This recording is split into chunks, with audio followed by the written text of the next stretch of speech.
Nasa abroad ka para may maipon at maipundar.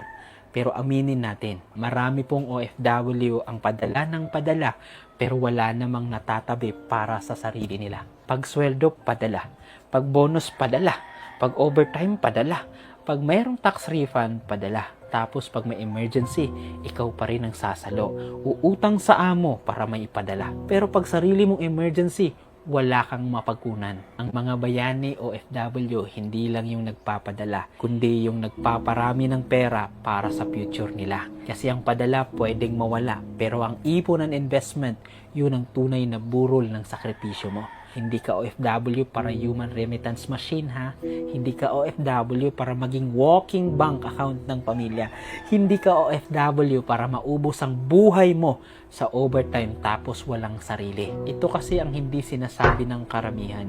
Pag uwi mo, hindi nila itatanong kung gaano karaming balikbayan box ang naipadala mo. Tatanungin nila ano ang naipundar mo. At mas masakit kung ang sagot mo, wala.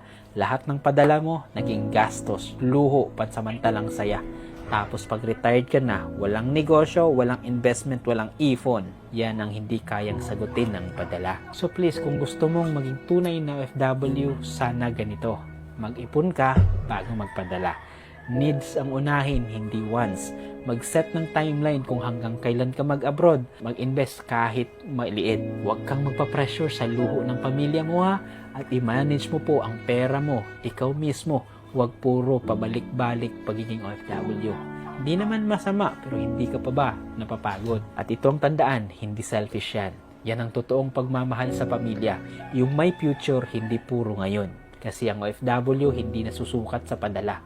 Nasusukat yan sa paghahanda. So huwag mong hayaan na pag-uwi mo after 10 to 20 years, ang baon mo lang ay pagod, sakit ng katawan, alaala at balikbayan box. Kasi ang tunay na bayani,